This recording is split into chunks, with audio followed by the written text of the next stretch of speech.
Você foi enganado. A série Dexter te vendeu uma mentira confortável. Ela construiu a imagem de um serial killer do bem, um justiceiro carismático que luta contra seus demônios e que, no fundo, só queria ser humano. Mas eu preciso te dizer a verdade agora. Esse Dexter não existe. Ou talvez só exista nas séries, né? Essa versão foi fabricada porque a TV não teve coragem de mostrar o monstro real, a obra original, os livros que deram origem à série. Eles contam uma história de terror, não de um super-herói. Hoje nós vamos destruir a imagem que você tem sobre seu personagem favorito. Se você achava que o Dexter da série era sombrio, é porque você não viu o original. Nos livros, ele não é um homem em busca de redenção, ele é uma entidade vazia que acha que a humanidade é ridícula. E as diferenças não param por aí. Vamos provar que a série suavizou absolutamente tudo. O destino do irmão Brian Moser é muito mais chocante. A Rita não é a santa ingênua que você viu. As crianças da Rita escondem segredos perturbadores.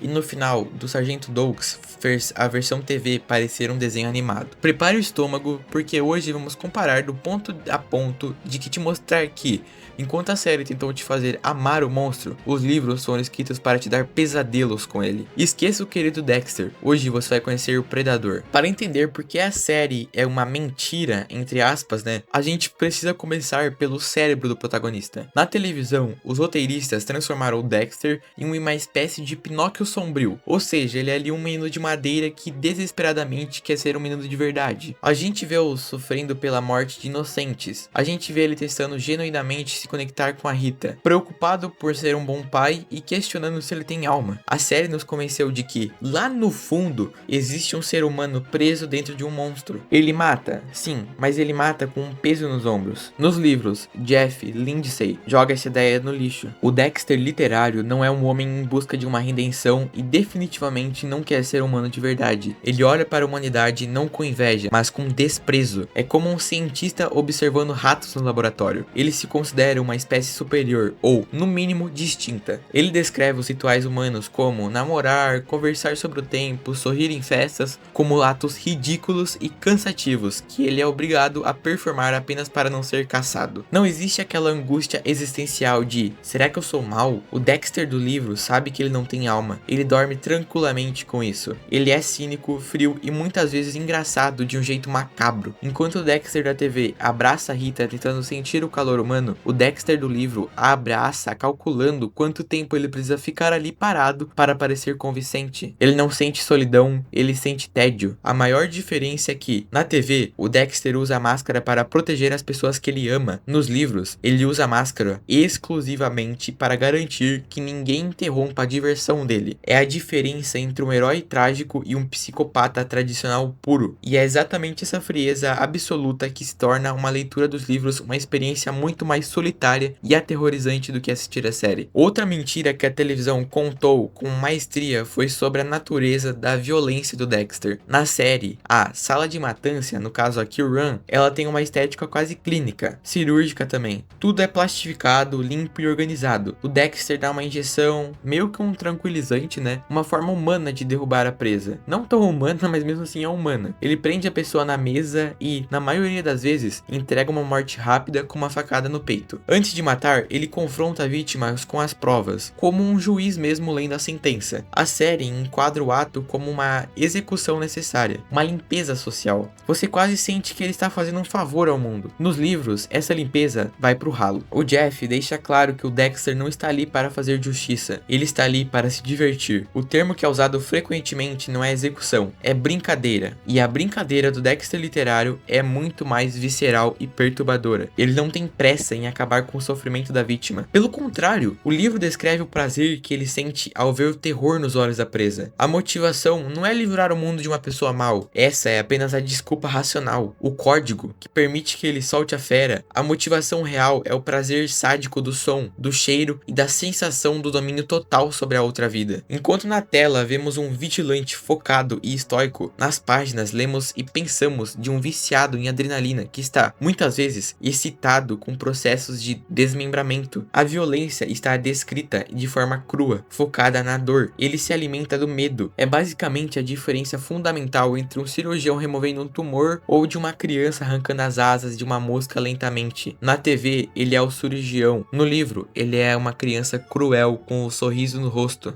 É aqui que o argumento de herói cai por terra. Um herói, ele pode até matar para salvar, mas só um monstro mata porque o processo é delicioso para ele. Se a frieza do Dexter não foi o suficiente para te convencer, a mudança no final da primeira história vai. O final da primeira temporada da série é icônico. Dexter, com lágrimas nos olhos, corta a garganta do seu próprio irmão biológico, Brian Moser, para salvar a vida de Deborah, né? É claro. Foi um momento definitivo que disse para o público: ele é um monstro, mas ele ama a irmã adotiva. Ele escolheu a família boa ao invés de a família de sangue. Foi trágico, foi heróico e definiu a lealdade do Dexter para o resto da série. Nos livros, esse sacrifício nobre simplesmente não acontece. Em Darkly Dreaming Dexter, o confronto final é completamente diferente. Quando Brian propõe que eles se unam, o Dexter literário não sente repulsa, ele sente tentação, ele reconhece o irmão como um igual, o único outro ser no universo que compartilha a mesma escuridão. E o resultado? Dexter não mata Brian, ele permite que o irmão escape. No livro, quem morre no final desse arco não é o vilão, é a Maria Lagertha. Sim, ela morre logo no primeiro livro pelas mãos do Brian. O Dexter vê o irmão matar a Lagertha e basicamente deixa acontecer. Ele escolhe o sangue do seu sangue. O Brian Moser sobrevive e se torna um personagem recorrente nos livros seguintes, aparecendo ali ocasionalmente como aquele tio problemático que entende a natureza do Dexter. Essa mudança destrói completamente a ideia do código acima de tudo. Na TV, Dexter matou o irmão porque ele quebrou as regras e ameaçou a Deborah. Nos livros, ele deixou o irmão vivo porque, no fundo, a conexão entre os dois predadores era mais forte do que qualquer senso de justiça. Ele não protegeu a sociedade de um serial killer perigoso. Ele soltou esse serial killer no mundo porque eles eram uma família. Isso mostra um Dexter muito mais egoísta, tribal e cúmplice do mal do que qualquer outra versão santificada da Showtime. Até agora, falamos de diferenças de enredo e personalidade, mas existe uma divergência fundamental na mitologia do personagem que a série de TV sabiamente decidiu ignorar por completo. Na televisão, o passageiro sombrio é tratado com os pés no chão, baseado na ciência e na psicologia. Ele é uma metáfora brilhante para o trauma, para o vício, para a dissociação causada por ver sua mãe sendo partida,